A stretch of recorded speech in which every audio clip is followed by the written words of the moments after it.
we are live. Good evening, everyone. Happy Wednesday. It's 5:30 p.m. here in Melbourne.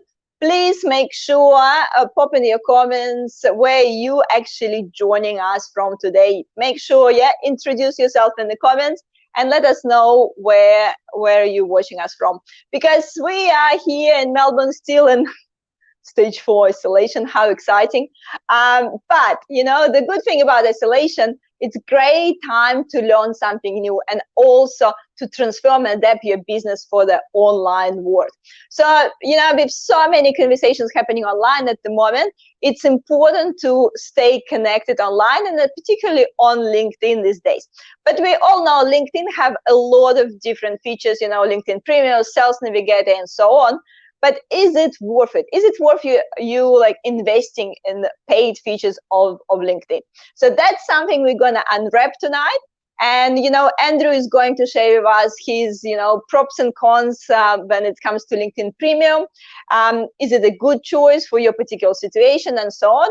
And, we're going to talk overall about the LinkedIn strategy as well, because obviously the use of the LinkedIn Premium will depend on your overall LinkedIn strategy. So obviously, really relevant topic these days, especially with so many people looking for the jobs on LinkedIn and recruiters posting the jobs on LinkedIn. So make sure you tag the people who need to hear this information in this video.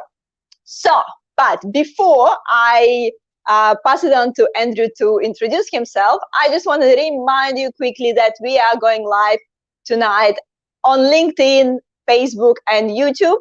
And if you want to watch replay, I always recommend just watch replay on the YouTube. That's the easiest way. So make sure you subscribe to my YouTube channel and pop the notification bell on, because I'm going live every Wednesday, 5:30 p.m. Melbourne time, with different experts from my network. And we're talking about things like LinkedIn, personal branding, and online communication. So tonight we're going to answer your questions from all the platforms. So make sure ask tricky questions as well. We like a bit of a pressure. And we'll try to answer all your questions, and from all the platforms. And Andrew might even have some giveaway for those who will be asking the most interesting questions. So make sure to follow Live Viviana on LinkedIn and introduce yourselves in the comments, and I'll pass on to Andrew to introduce himself. Andrew, just make sure unmute yourself. Here you go. Can you hear me? Yes. Am I live? Yes. Fantastic. I think I'm going to get you to record my name in LinkedIn for the pronunciation, because it's far better than when I pronounce it. It's much more interesting. So can you do that for me, Yana? Andrew Ford? Yeah, that sounds great. Yeah, here we go. Maybe I should start charging people for it. We'll be recording people's name. Yeah. I mean, I actually think LinkedIn should have an audio biography. So how you've got a little summary in there. I think they should let people record it on audio so you can listen to it on your phone rather than having to read it. But that could be a job. You never know. News announcer. Never know. So thanks for having me on. This is my second time on. I feel very privileged. Must have been all those drinks I bought you in Thailand and let you use my pool. So there's a reward for everything. We'll talk about that later. So welcome, everybody. My name's Andrew Ford. I run a company called Social Star. And I've been on LinkedIn for, 12 years or something like that. Running my business, Social Star, for about 10. And we do personal branding. So, LinkedIn is a key part of most people's personal brand, mainly because when you Google your name, LinkedIn is generally the first search result that will come up, whether you like it or not. Sometimes Facebook, sometimes your website, just depends. But it gets very good SEO. But do you need to pay to upgrade to the premium features when there's so many good features for free? And I'm going to talk to you about my personal experiences using it, but I'd love to hear from your experiences, and particularly people out there who may be looking for a job, because there's a job seeker kind of part of the platform, and also people looking to do business development, so looking for more customers. And I'll give you my personal opinion, and it means that it's just from my experience from my clients, but it doesn't mean it's fits everybody. It really does depend on your circumstances, and I'll try and sort of run through different reasons people would use premium and people who would not. Now, for those who don't know LinkedIn very well, I just want to highlight that what is premium. Premium means that people are paying extra for extra services. No different to Spotify, for instance. I'm a big Spotify fan, and I pay I don't know what it is, $12 to have no ads. And unfortunately, you can't pay for no ads on Facebook. That'd be a great addition, I think. And just see your friends' comments, but they don't have that feature. LinkedIn, you don't get no ads. You just get more access to people. So it's a slightly different thing. It's probably, I don't know if there was a version of Netflix that had additional content, maybe Pornhub or something like that is a good example of having premium. So even though it's free now, that's what my friends tell me anyway. So let's talk through the slides. So first of all, let's talk to the audience as well. Well, maybe they want to talk about other websites today rather than LinkedIn. You never know. We can always change the topic halfway. Yeah, exactly. I mean, Pornhub made their service free, their premium service free during COVID, which I thought was very generous of them. Here we go. Now we know the expert on the website. I don't have it. It's just my friends told me these things. Obviously. So we have Steve here joining us from Frankston, Anthony in Melbourne, Eugene in Melbourne today as well, and another Anthony in Melbourne as well. So it seems like people who sit in lockdown, the ones who participate the most in the in the live streams. So guys, whoever is joining us tonight, please let us know, have you actually tried LinkedIn Premium? Yeah, have you tried LinkedIn Premium, and have you tried only for a month or longer? Maybe someone actually run the LinkedIn Premium for a whole year. Yeah, so let us know in the comments. Hi, Judy in Melbourne as well. Here we go. Everyone's sitting in isolation. Great. It's isolation party tonight. Yeah. So let us know, have you tried the LinkedIn Premium before? And I'll pass it on back to Andrew. So I guess, first question would be, as we noticed, like majority of us here sitting in isolation, how the use of LinkedIn and maybe even the usage of LinkedIn Premium has changed since the COVID started. Like, what do you think, Andrew? Yeah. So the general web traffic increased dramatically, and that would just make sense. Everyone's at home. People have got more spare time. They're not running kids to sport, or they're not doing their own social activities. So internet traffic spiked rapidly. Social media traffic spiked rapidly, but also the use of business channels. And that's because obviously we're all sitting here doing, webcasts. And while we're doing that, we have limited information. I mean, sometimes people don't put their video on. I teach university via webcam, and I'm sitting there looking at a blank screen of names. There's no faces. No one wants to put their webcam on. Wish I was their boss and I could tell them to. So it's very frustrating because I can't see anything. So what people do in those situations is they want more information. And it's not like you're having a physical meeting where you can kind of get a gist of people, and you get more data through people's body language. So we tend to want to look people up more. And so the spiking use of LinkedIn happened during the start of COVID. It's still going on, even though some people are starting to get out. And you can see here that there's just some general stats of the increase of the different types. Obviously, messaging increased, TV use increased as well, but business use increased just as much as anything else. And so it's a very linear assault. But digital can go good and it can go bad.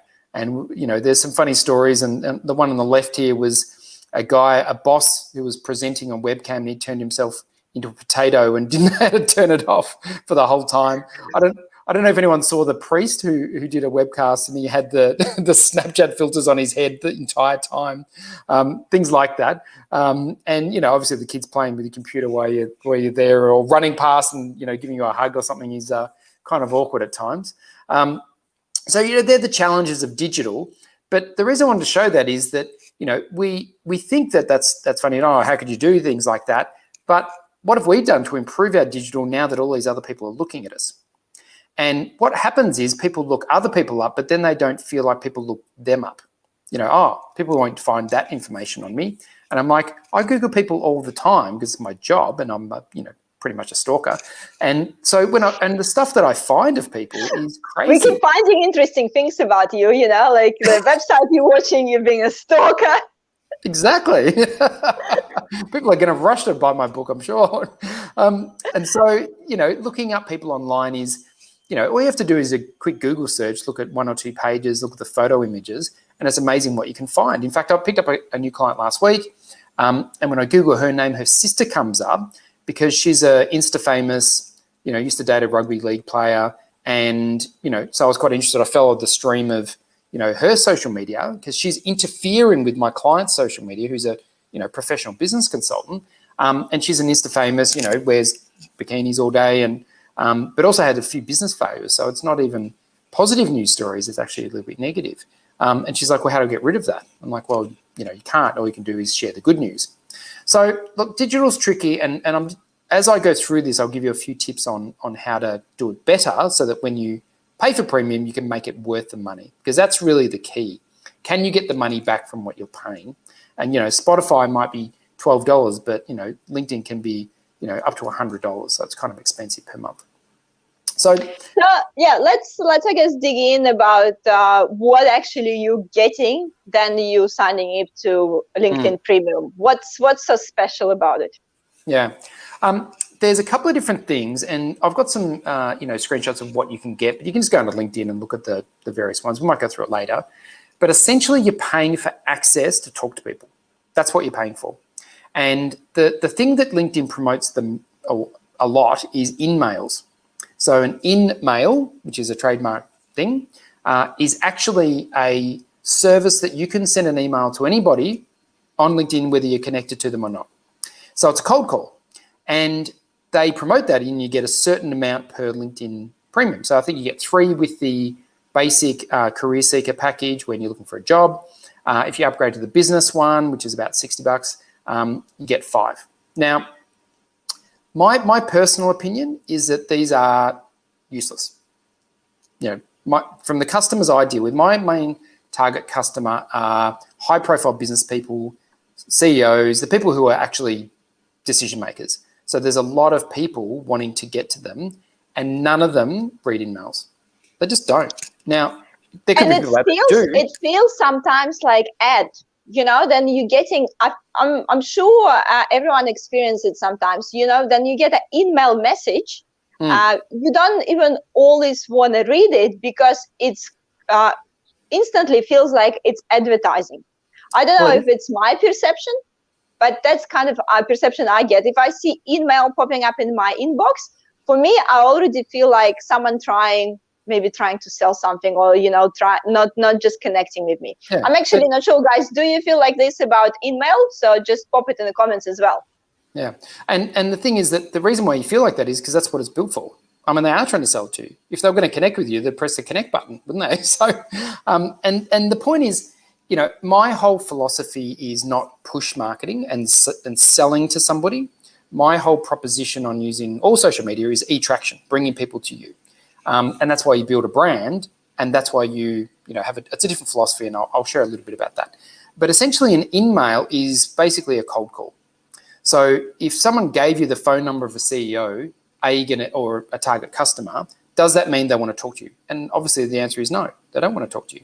And so, I feel like in-mails are a waste. And in fact, they can also damage your brand because you are cold calling. And if you're going to that level to look for a job, are you really in demand? Because the truth is people want what they can't have and they don't want what they can have when it comes to recruitment. So, I work with a lot of recruiters. There was one, my old business partner was a recruiter. And so they tell me that they will go and pull people out of jobs because they seem to be more active and, if they're still employed, therefore they must be good. It's a perception thing. If they're unemployed and if you put on your LinkedIn thing, seeking new opportunities, it seems like you're not very in demand. And no one wants that. Yeah, it is actually quite interesting point because sometimes it feels like desperation.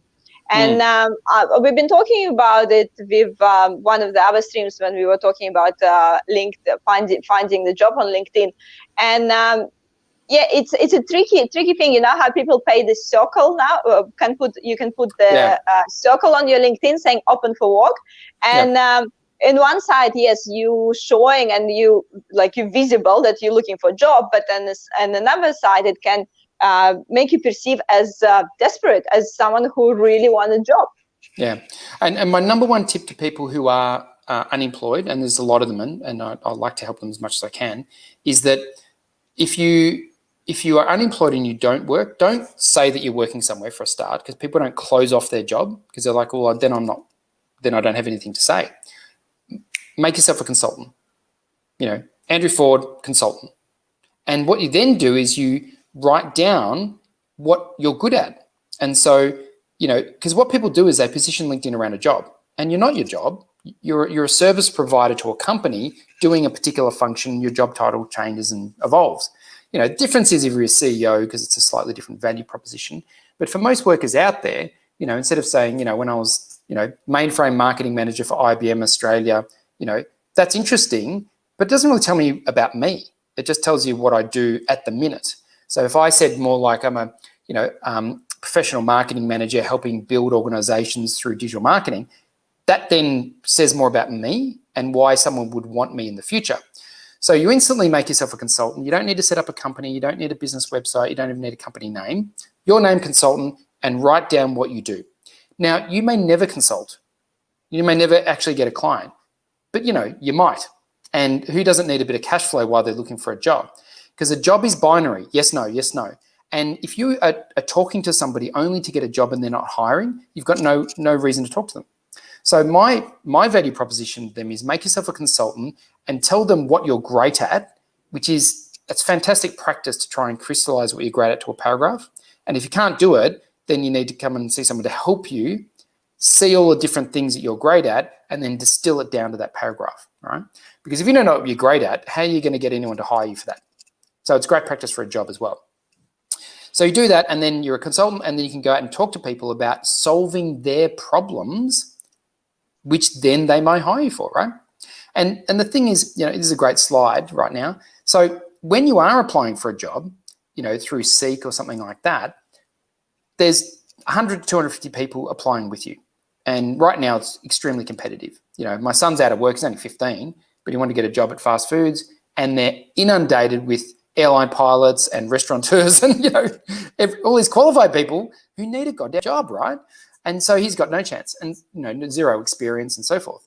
And so, because it's so competitive, we need to stand out. Now, we're not talking about jobs at Coles, we're talking about professional jobs, jobs for the people online. The best way to do that is to network, right? So the people I know in recruitment prefer to network into other people. So Yana tells me that someone's good, therefore I'm more likely to hire them than 50 emails to me because I don't know you. So because what we're selling is we're not selling a service, we're selling trust. And emails aren't trustworthy. There's a few comments in there saying the same thing. Yep. So definitely few people saying email not very effective than job searching, and with a few people agreed with the email. Mostly ignore them. No one likes emails, but I guess Sandra's mentioned that she added a circle looking for work and had more opportunities even from overseas. Yeah, so, I'm open to the circle. I think the circle is a good idea because it doesn't say I'm unemployed. It says I'm seeking work. So that could be consulting work, that could be employment, that could be whatever it is. And I quite like that. So I'm not against that at all. But the way to approach people is not through email. So now I'm going to tell you why I think LinkedIn Premium can be good for you in what circumstances. So the reason to buy LinkedIn, and I've paid for it several times in the last 12 years. I've gone in and out, and it all depends on what my goal is. So I haven't been unemployed because I'm running my own business, but I have been seeking clients, And so when I've been doing that, and I'm doing it with a purpose, then LinkedIn Premium is actually a good investment. However, it's only a good investment if you do a couple of things I'm going to tell you about in just a minute. So which one do you choose? Well, there's one for a job seeker and there's one for the business. I don't see any reason to have Sales Navigator. I've used Sales Navigator. I don't think, to me, it's clunky. I've had other people use it. I don't feel like it gives any more additional value than the standard business tool, because the value in Premium is the reach you get. It's the access to the network. Because when you're not Premium, they will not let you search more than a few profiles a day. So if you're doing extensive research, looking for people, spending hours on LinkedIn, they actually block you. And if you send too many connection requests, they block you as well. So if you're overactive, it looks like you're using LinkedIn for business means, and they want to charge you, and they actually stop your profile. And I've had that happen to my clients and myself. So then you just upgrade to premium. You get a month free, a month you can do a lot with, and then you just go month by month. And I've cancelled a bunch of times. As soon as you cancel, they'll give you a deal. So I've done that before, where I've cancelled, got the deal, gone back on. Sound like a tight ass, don't I? But it's a useful strategy, let's just say. So, but it is great for the research. So you can see who looks at you, and you can research anybody. And the research is really good. Like, you can go down to job title per city for companies and industries. It's quite a good search criteria. Now, what do you do when you find the people, right? And my advice to people, looking for a job, so you buy that one, you can research people, you can find the people in the company that you want to work for. Don't just connect to the hiring manager, because if you're only connecting to the hiring manager, they know that you're connecting because you want a job. That's the reason. Connect to all of the people around the hiring manager. Connect to the receptionist, the admin team, connect to the sales team, connect to the marketing team, connect to the PR team. And the reason is because you want a referral into the hiring manager. LinkedIn is about referrals, right? That's where the business is. I kid you not, I've been LinkedIn for all of my clients come to me from referral. So that's what, 10 years of building a business. I sit there and wait for clients to email me, and then I get on the call and I decide, we decide if it's a good match, and I give my price. I don't have to do marketing. I don't do any paid marketing. So because I've built a brand. And so it's not like I've done nothing and I've spent no money. I've spent a lot of money on podcasts and blogs and, networking with people and a whole bunch of stuff. So when you're looking for a job, applying through something like Seek is almost one in a million shot. And you have to do it sometimes, but as well as, or in addition to, get onto LinkedIn, write your consultant summary, and connect to people in the business and start having conversations. And I cannot tell you how many random connections I've just connected to random people that I don't know them from anything. They're strangers. A few years later, start recommending me to people. Amazing, right? Catherine in Bob. Yep. She was part of my LinkedIn outreach process. She doesn't even remember when we met, but I remember because we were running LinkedIn. It wasn't me; it was my admin people running it, right? So. And she came in through that, and then she sent a message, and I replied to the message, and then we had a conversation and just led on from there. So don't sell, help, particularly during these times, particularly in Melbourne. So if you help, people will want to help you, and people will want to refer you, and that referral is the golden ticket, because 50% of referrals close, and 1% of cold calls or cold emails will result in a conversation, not even a close, a conversation. So half the time if someone messages me, it's money. So it's not even a conversation. It's directly into a deal. So that's far, far better. Now, that's if you're looking for a job. You also need to produce content, by the way, but that's everybody, and I'll cover that at the end. So the second thing is if you're looking for customers, and I'll get to sort of if you're hiring people at the end as well. So if you're looking for customers, you need the business product, because you need to research and you need to connect to lots of people. And don't be shy about connecting to people. It's a business platform. They're not friends, they're connections. It's just like if I went to a business, event, I would go and shake everyone's hand and give them a business card, right? And you can see it's $55. I don't think that's, a bad investment if you do it well. Now, doing it well means not just connecting to people, because what are they going to see when they connect back? And I kid you not, I send out, say I send out 50 connection requests to complete strangers. About half of them will connect back. But a lot of people will look at my profile, and I can see who's looked at me prior to deciding if they want to connect. So they're checking me out. So if you buy the premium, but you don't update your profile, and this is going back to the first slide of how's your digital going, if you don't get a new photo and put a background image and have a great tagline that describes why I should work with you, that's helping, not selling, and a biography and your work experience and pictures and all of those things, then you're doing yourself a disservice. You shouldn't go premium. You should only go premium once you've got a great destination to go to. It's like doing Google AdWords. So you're paying people to go to your website, but your website's crap. There's no conversion, right? So your LinkedIn profile has to be good, and not just okay, but it has to really step above most other people. Because if you want to be the 1 in 100 get the job, you got to do that. And I think it's a great point, because sometimes people think, oh, I connect LinkedIn Premium and I get more connections and, I accelerate and get more referrals. But that's, I think, a really good point that everyone who considering LinkedIn Premium need to remember about. You already need to build your profile to this certain stage before you actually sign up for Premium. Yeah, there is no point just sign up with your name, photo from your brother's wedding, and click sign up for Premium. So it's coming back to the overall strategy and what you're using LinkedIn for and how you're building your profile step by step. Correct. And when you get the job, let's just say, you might cancel Premium, but don't stop building your profile, because sometime in the future you'll need another job. You might start a consultancy business. You might write a book and want to sell it. You never know. And so building your brand over time consistently means, like me, 10 years on, you've got consistent workflow, And it doesn't mean I do nothing. I obviously work hard on my networking and so forth. There's my profile. So I want to get into recruitment because Craig, my mate, g'day Bilza.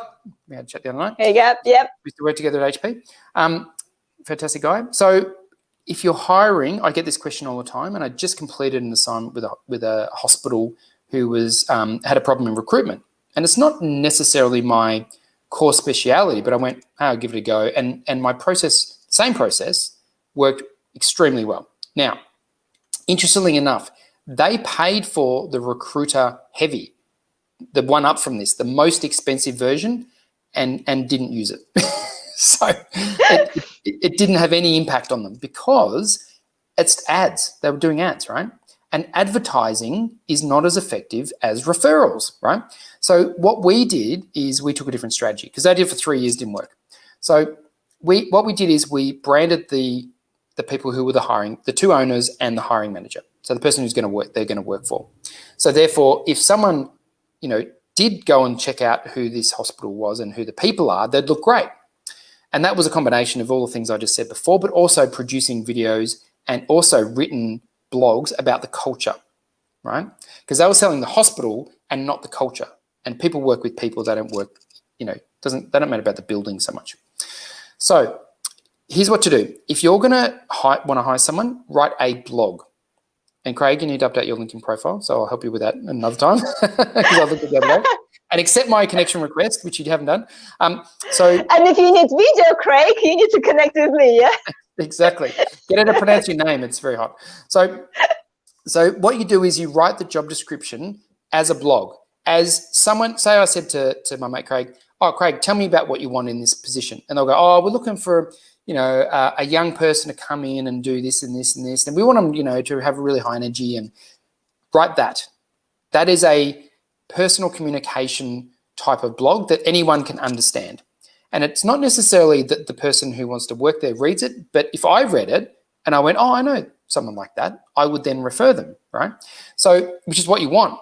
And so if you write the blog, you then, it goes out to your network. But if you've got 3 people in your network, it doesn't matter. And if your profile's no good, then it doesn't matter. So again, connect to more people, make a good profile, share some content, and this is the content.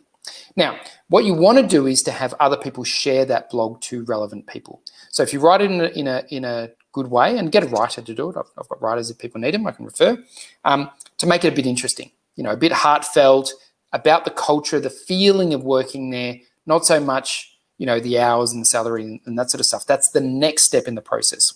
Now, when you do that, at the bottom of the blog, you would have a click through to your website where it has more of those details, right?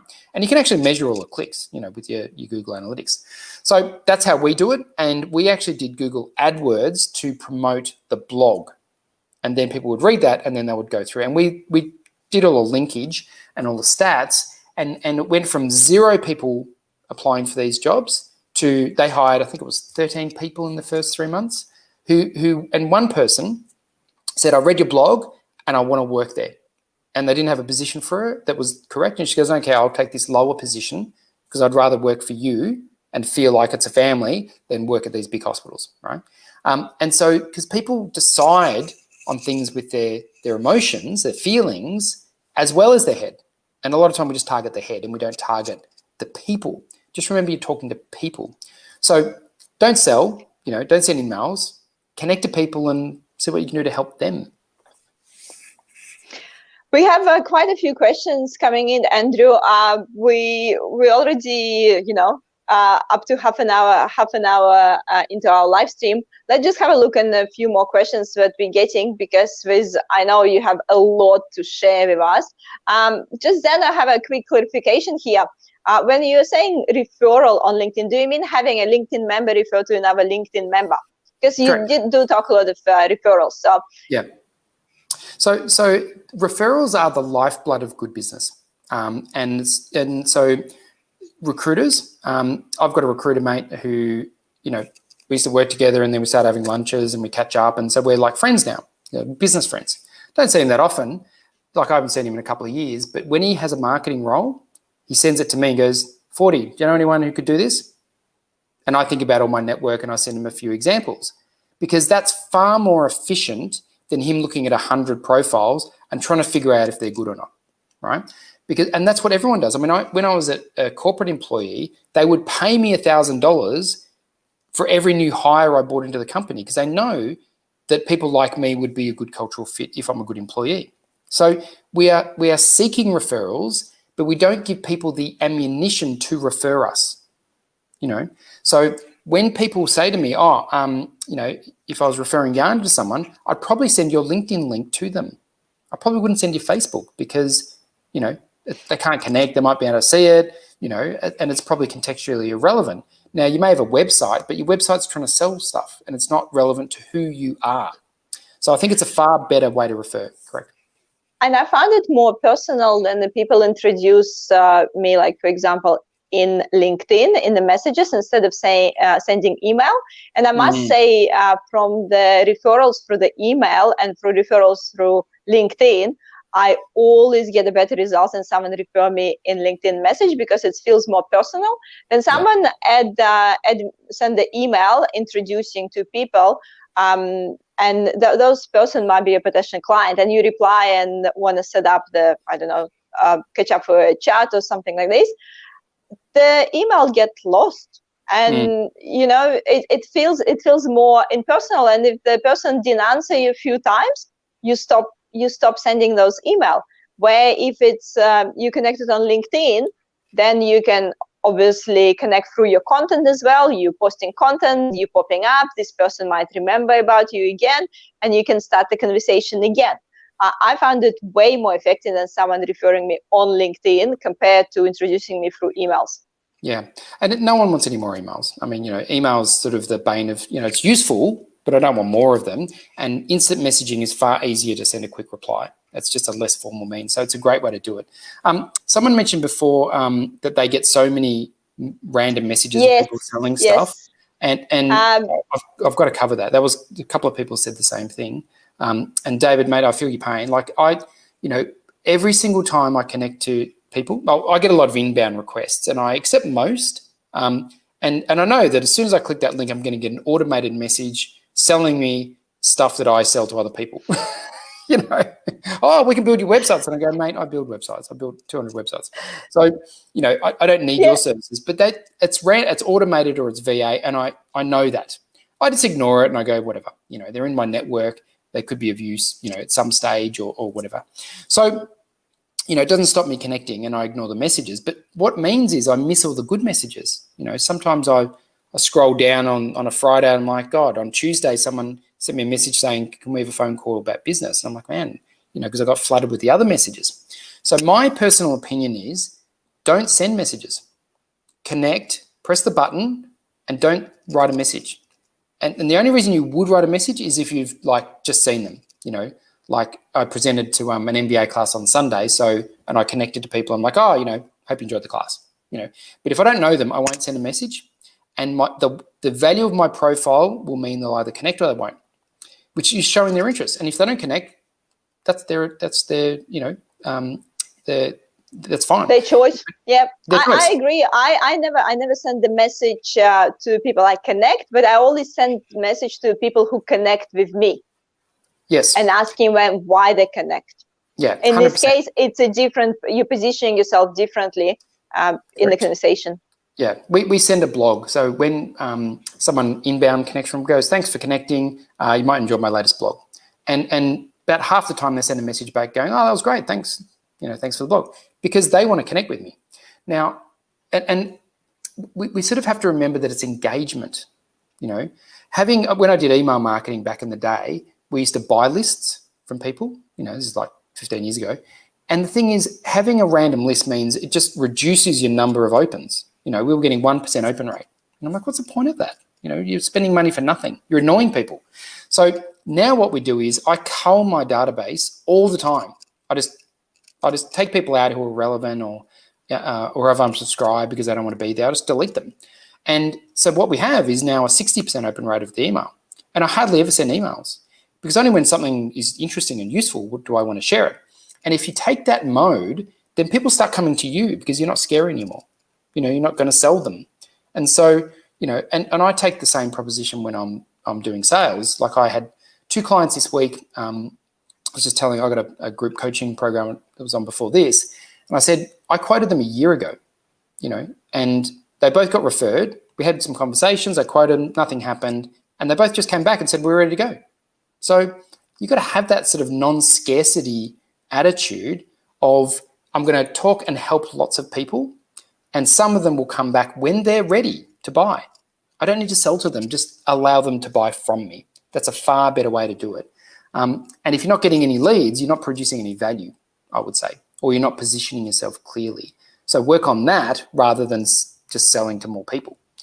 That's my. And I guess you need to mention also, it doesn't mean that you won't follow up these people, because we all know that a lot of time small businesses fail to follow up. It doesn't mean you stop following up. I just want to clarify on it. It doesn't mean you stop following up. You still will send the blogs. You still produce value. You're just not pushing for the closing straight away. Correct. Because if they're not ready, they're not ready. And so what I did with one of them, about every 2 or 3 months, I'll just check in, go, hey, man, how's it going? What's going on with COVID? Maybe have a conversation. And that's it. Because I'm reconnecting. And then once you do that, what happens is sometimes they then go, oh, Andrew, I was thinking about that the other day. You're reminding them. That's what branding is. We forget the essence of marketing. Social media is just marketing, just in a different form. So Coca-Cola built a brand over 100 years by putting their logo everywhere. Now, I can't remember the last time I saw a TV ad. It was probably in the 1970s, right, with the running around the beach, and they had the floaty thing, and they were throwing the beach balls before Yana was born, I'm sure. And so, but they don't need it because, you go to every fridge, you go to Coles, you go to, the service station, there's just the signs everywhere. And so it just reminds me of their brand. It's drip feeding branding, and you need to be the same. So if I write a blog and it gets 1,000 views, but only 50 people read it, 950 people have just been reminded of me just for a second. But it could be enough for them to go, oh, that's right, I was thinking of doing some branding, or, oh yeah. And then when someone needs it, they'll refer me. And that's how you build referrals, is by having a consistent output of valuable content and being helpful, and useful, and just don't be a dick. I mean, really. So it's a sort of... just be a real genuine person. I guess we need to remember that that's a long process. It's not it's not overnight success. But you're running ad and you just converting someone by cold calling and things like this. It's a long-term game, and usually you do have parallel games. You have your long-term game, and you might run some sort of ads for particular products that you want to sell. Currently want to sell. I just want to come back to David and about getting so many messages. Just a quick, really simple tip. If you're getting too many automated messages, just put something in your last name or first name on LinkedIn. For example, on my LinkedIn, I have Yana Martins as my first name and Video Coach is my last name. So in this case, every time someone sends me automated message, if I see hi Jana Martens, that means it's automated. They just insert first name, and I can tell that this is not it's not someone typing this message, because otherwise they put hi Jana, only first name. So anyway, or even if you put like a, I don't know, like emoji or something next to your first name, you will tell straight away. Or even dot, if you put a dot in your first name, you will tell straight away if it's automated message or not. So that could be just a little trick how you can quickly filter the messages that have been just sent by the robot. Yeah. So Sandra, can we go to Sandra's question? Yes. She had a really good one. So I think what she's saying is, referrals are great when you've got a network and you've probably got a business and some, credibility in the market. But how do you start? And the way to start, because I've dealt with a lot of people who come from overseas and they looking to get a job and they're starting from zero, and it's much harder, but it's the same process. It just you got to work a bit harder and takes a bit longer. So it's the same when you change industries as well. So it doesn't mean that you don't do anything. It means, as in the work ethic, it's just different tone of what you're doing. So you can still connect to people and you can still send them messages. It's the types of messages you're sending. So when I do it with clients, we try and make it as personal as possible.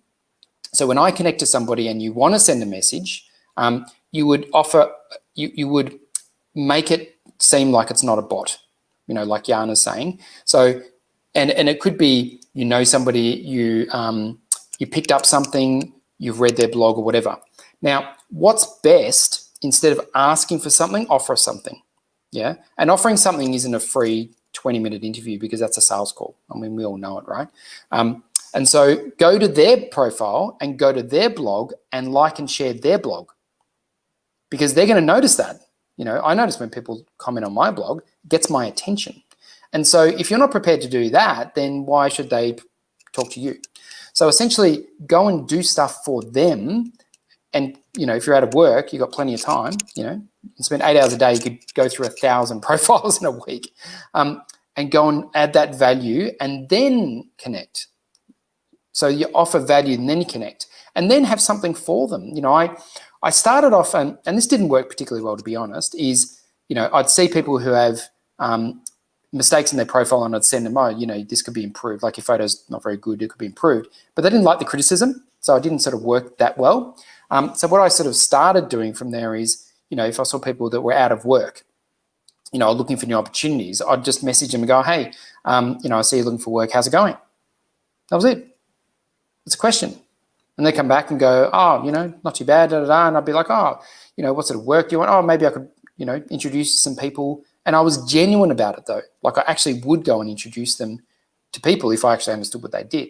Because then it leads down the path of, well, I don't actually really understand what you do because it's not clear in your profile. Oh, why? And you start a conversation. And if you're not prepared to have a conversation, don't try and connect with people, because it means that you're just doing it on the off chance they'll just immediately go and click buy on your website. And that's just unlikely. That's not what LinkedIn is. That's what Facebook ads are for. If you just want randoms, go to ads. If you're going to connect to people on LinkedIn, be prepared to actually have a conversation with them. 100%. And Andrew, I want to go back a little bit to the premium features, because that was a topic of our conversation. And we obviously having a good conversation here, but we get carried away a little bit. So can we just maybe to summarize, we already passed 40 minutes our show. Can we just summarize a little bit? I think we had a question earlier as well, asking what's actually difference between premium and the navigator. Can you maybe just a little bit summarize what actually, what do you think is the good features of like LinkedIn Premium, and what people need to actually use the Premium for? Yeah, good. It's a great question. Thanks for that, Brian. So when I use Premium, people were using it as a database. Now, what Premium gives you is access to people. So access to connect to more people, access to research more people, and see people who've looked you up. Right. So if they've looked you up, then they're potentially interested. So it gives you information, and that's valuable. And LinkedIn knows it, and that's why they can charge $55. However, Navigator is so that you can store and make a database of LinkedIn. Now, I don't think it's a particularly good database. That's the problem. And I don't want to put all my eggs in LinkedIn's basket so that when I don't want to pay for Navigator anymore, I lose all my information. So what I prefer to do, and the database I recommend is HubSpot. And there's a marketing version and there's a sales version. The sales version is a freemium model. So you get about 80% of the features for free. It's tremendous. You know, it used to be way more expensive. So can you share the price so we can compare the price as well? Because HubSpot can get quite expensive. It's free. It's free for some other features. Yeah, it's much less than it used to be. Yeah, when I started first recommending it, sort of 4 or 5 years ago, you know, I was paying $500 a month. You know, now I'm paying $200 a month, and I'm on the premium of marketing and sales. But I put all of my clients on the free one. You can use the entire sales tool process database, and it is free forever. It's only when you want some premium features, and you can do, I kid you not, 80% of the features now for free. It's really remarkable. They've really dropped the barrier on that, and obviously because, you know, of the Spotifys and Netflix of the world, and they've really changed the way. And so, and for a single individual person, you don't need anything more than the base version. You don't. Like all my clients are on it. So, and the reason why you need a data. You might use another database, but I just think this one's a good one. But you take the data out of LinkedIn and you put it into a database, and you put the effort in, because the thing is, HubSpot connects automatically to your emails. So if you get someone from LinkedIn and you start sending them an email, which I highly recommend, which is the next phase, you know, oh great, let's have a conversation. I'll send you a meeting request. I'm now on email, and Google or Outlook connects directly into HubSpot and automatically puts them in your database. And then anytime they go to your website, if you've got a website for a business person, you can see that they've done that, and you can track all communication. LinkedIn Navigator can't do that. So LinkedIn Navigator, I think, is $130 compared to, you know, $55 for business. Like it's a big bloody difference. So I don't think it's overall, I would say, like, you can find a better CRM than LinkedIn Navigator for this price. But it's definitely, even if you don't want to use like HubSpot, which is Andrew's recommending, but there is a lot of different CRMs that you can try that will cost you less, like some of them like $60-70 per month, and they will be more effective than LinkedIn Navigator, because they actually you can use it on your website and another social media, not just lock everything on LinkedIn. Yeah. And look, LinkedIn's only a part of the process. You know, it's not the be all and end all of any sort of networking, whether it's for a job or whether it's for business or even it's recruiting other people. It's just part of the tool set. And so you don't want to lock into everything. I don't ever want to be locked into something that, you know, if I don't pay them, then I lose my information, you know, as Brian said. So, you know, I think that it's more of a good thing at the time. And I'm not on premium now because, you know, I'm lucky enough that I'm full. You know, I've got enough work on it. I'm not actively seeking work. I'm in sort of maintenance. You know, I'm happy for new clients, don't get me wrong, but you know, I'm not sort of in the proactive marketing mode that I was a couple of years ago when I had a, you know, pivot in the business. So, but when I first started out, I used it a lot. You know, it was very good for me to and I built my business based on it, really. So. Again, I guess Sebastian just on the same page with you, saying that, you know, he never paid for LinkedIn Premium because he's using this more personal approach than connecting with people. And you know, at the end of the day, if your business, if you're selling high ticket items and you only need like 10 clients per year, you don't really need all these premium features because you don't need to search, you know, all day, every day for new clients. Yeah, so, and I guess you have a really good slide here. That's my hand too, believe it or not. Yeah, it's I used to be a hand model. So the difference is you and the personalization. So don't think of LinkedIn as your credentials, like a resume. Think of it as how do you depict your personality, your culture, your values, because people really resonate, and that's actually why people deal with you. I kid you not, the stickiest clients, the best ones who I love working with the most, are very similar to me. We think and feel the same about life and the way the world works. And that's why they choose me as a service provider, rather than somebody else. So when someone says, I do personal branding, I go, fantastic, because they're probably very different to me and they'll attract different clients. because, I'm not selling widgets. I'm selling something that's specialized. And if I'm just selling widgets, I don't even need to do this personalization. I just sell pens on the internet. So and I think a lot of people out there that we would be talking to would be more of that. And just one last thing, someone said that they were inviting people to be guests on their podcast. Fantastic way to network. Instead of, can you buy something? Can you hire me? It's like, would you like me to promote you on my podcast? I mean, who doesn't say yes to that? You have to do the work, but how good is it? Your guests are spreading the word to their network. I mean, I'm streaming Jana's this session on my LinkedIn to my 14,000 followers and promoting Jana. How was that for her? She's going to pay me. Right? You are paying, right? Yeah, I should charge you for reaching my 15,000 followers on LinkedIn. I know, she's actually got more followers than me now. I'm like, what? I've been doing this for years. Yeah. There you go, magic. Good look paid off, that's all I have to say. Just click my fingers, just like that. I have a question for you, and it's a serious question. You ready? Wait.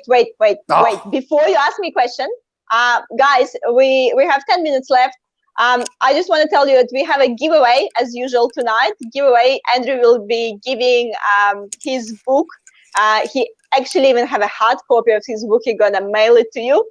So while he will be asking me some random question, for those who want to win this book, pop into the comments your top takeaway from today. What's really what you can implement tomorrow on your LinkedIn. What's your really hands-on takeaway from today's conversation? And while you guys commenting, Andrew, what's your question? All right. I wrote a blog a couple of years ago that was very controversial, that LinkedIn was turning into a dating site. How many times have people messaged you and said, Jana, you want to go out for a drink? Look, surprisingly, not that much. Really? Compared to Facebook, Instagram, and all our social media. But you expect that there, Like on Facebook, it's ridiculous. I can tell on Facebook it's ridiculous. The amount of random messages I would receive on Facebook, especially when I was active on Facebook and posting a lot, that was non-stop. On LinkedIn, I must say maybe, I don't know, 3 a year. Really? I get one a month. Yeah. I get one a month. I actually LinkedIn connections behave really well. They're better, but I have worked with a lot of females as well who say that it does happen, and I think it's not the right medium for that, and neither is Facebook. But I mean, Facebook's a different, it's cowboy land. But yeah, it's as it becomes more social. The point being is that it's becoming the social media for business people as people flock away from, Facebook. People don't love Facebook anymore. They want to be on Instagram and TikTok and LinkedIn. It's dividing the communities. But I think that even though it's becoming more social, it's still not a social media. It's still a business medium, and I think people should, be professional on it. It's actually funny. I think his idea, I'm announcing it live. Whoever will do this idea, I think it should be a dating app that connect to LinkedIn, and you can, it's a separate app, but then you can put you're single or not, but it's connected to your LinkedIn profile, and it will be dating site for professionals. I'm not sure if it exists. but it would make sense. You go on a date, but you check the person's LinkedIn profile before you go on a date. Can I share? They already do look up on LinkedIn, by the way. Can I share an embarrassing story? Yeah, go for it. So when I was single, and I signed up for Tinder, which a lot of people do. My first connection was like, Andrew, I'd love to meet you. Can we have a coffee today? I'm like, oh wow, this thing's amazing. And she's like, tell me more about this branding stuff. And she became a client. I kid you not, I had more people wanting to work with me than dates, which probably says something about me, but anyway. But true. Yeah, I don't know if it's a sad thing or not, but yeah, I know. Well, I had to make a choice, and I was building my business. That was when I just launched my business. I'm like, well, I kind of need the business, so. Look, I must admit, sometimes you do message people on a dating site for just advice because you see the profession. I think I asked some guy who was vet my rat was actually sneezing, and I messaged and asked, look, can you help me with my rat? I'm really going on a date, but can you please help me here? That's what I'm talking about. It did work. Yeah. You got Roger the rat there? Where is he? Roger's busy, I think. He's sleeping. He's watching another podcast. let's stop talking shit and do the takeaway. Steve, what's the dating app? That already exists, yeah. So Steve needs to share with us. With dinosaurs, we don't know it exists. So so Brian's takeaway: dump Sales Navigator and use Premium. Also love the idea to interview peeps. Just apply for LinkedIn Live again. Good idea, Brian. If you need some help with LinkedIn Live, you know where to find Jana. Here we go. And by the way, everyone there, if you know any company who want help with the live streaming and facilitating their live streams, you know where to find Jana as well. Sorry, the name is not showing, but I'll look it up on LinkedIn. Update my name with dot, as always, have the message blank and sending a new connection request. Cool. Elite Singles. Here we go. And Elite Singles, you actually can connect LinkedIn. I didn't know. And actually, I don't think I ever use Elite Singles. So here we go. Andrew? No, business ideas. No, I'm not doing the apps. No, I'm building enough apps in my life. So giveaway. Let's decide with giveaway. What do you think? Yeah. Brian? Let's give Brian a book. He looks like a nice guy. You look like First impression on their photos, First impression. Okay, so Brian will receive a book. So is it a physical book and ebook as well, Andrew? Yeah, I'm happy to send out both. Brian, you need to send your address to Jana. Or just connect with me on LinkedIn. Yeah, connect with Andrew on LinkedIn, and you can get the hard copy of the Andrew's book. Steve just keep going about the singles now. I can't stop. We should run a dating app one. I mean, you should run. I should run a dating live streams. Yeah. Who would like Jana to run a dating live stream? Just put that on there. No, don't start it. Don't start it. I kid you not. Being in branding and which is perception and creating emotion, I've helped a few of my friends with their dating stuff. No, not that I'm awesome at dating, but I'm good at setting up the profiles. I have a girlfriend now, by the way, just to let people know.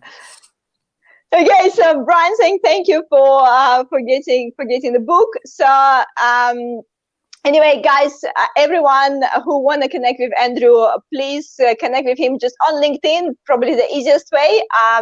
Andrew Ford, Social Star. Also, if you go to socialstar.com.au, it's Andrew's website. And I just want to remind you that we're going live every Wednesday at 5:30 p.m. and I'll give you a quick announcement what's coming. So next Wednesday, 5:30 p.m., we have conversation with Nick about how to write engaging LinkedIn posts. So we're going to dig in more into the details, how you can engage more people when you're writing the post on LinkedIn. The week after, I'll be talking with Dan Lenny about the power of structure for content creation. Dan Lenny is actually a videographer. He worked in a lot of different projects and films. And he also business coach. So he will be talking about the content creation from the video point of view, but also from business point of view. And on the 7th of October, I'm going to interview myself. Yes. What? Finally. You've run out of guests. Hey, can we give away a few more books? Jana, can we give it? 1 second, let me finish. Can you just, the most important moment, okay? Sorry. So on the 7th of October, I'm going to interview myself, and we're going to talk about how Jana Martins, we're going to talk about how to effectively use video on LinkedIn, and I'm going to take all your questions, guys. So that's 7th of October. Circle this one because it's the most important one, okay? So, and now, Andrew, you can talk. I was going to say, the only thing better than one Jana is two Janas, of course. So the LinkedIn user who said, thanks for sharing that info, I want to give them a book. I don't know who it is, but send me a message. And Steve, for his valuable dating advice, I want to give him one as well. Steve, send So, connect with me. Steve, and who else? So I can share the. It just says LinkedIn user. I don't know who it is because it's not, doesn't have the name. You know, the one that. Okay, Yeah. never mind. Next time. Sorry, because we can't see your name. I'll go to my LinkedIn and I'll see who it is. So you're getting the book as well. Congratulations! So we get 3 books. Steve Bryan, and sorry that your name is not showing. I feel impersonal now, but I'll definitely go on LinkedIn and check it in quickly. So Judy's already looking forward. She'll probably be interrupting herself. I'm trying to promote the next thing. Exactly. So guys, please, if you're on LinkedIn, you can also subscribe to my YouTube channel, only because it's easier to follow the replays, and sometimes LinkedIn live is a bit wanky and it's not it's not really popping up. Not really, not really popping up notification. But anyway, thank you so much, guys, for joining tonight. If you have any questions to Andrew, make sure to connect with him. He knows a lot about LinkedIn. He's been on LinkedIn 12 years? Or how long you been on LinkedIn? Since I was 10. Yeah, since exactly. And Andrew, the last word from you to our viewers today. Don't sell, help. When you're connecting to people. Perfect. And if you still think if LinkedIn Premium is worth it, just think about your overall LinkedIn strategy. That's a good place to start. Don't jump to LinkedIn Premium unless you actually set your goals and know exactly what you're trying to achieve with your LinkedIn. I guess that would be the answer to the question, is it worth it? Is it worth it if you know what's the goal? Yeah, 100%. Thank you so much, guys. Thank you. And we'll see you next Wednesday at 5:30. All right.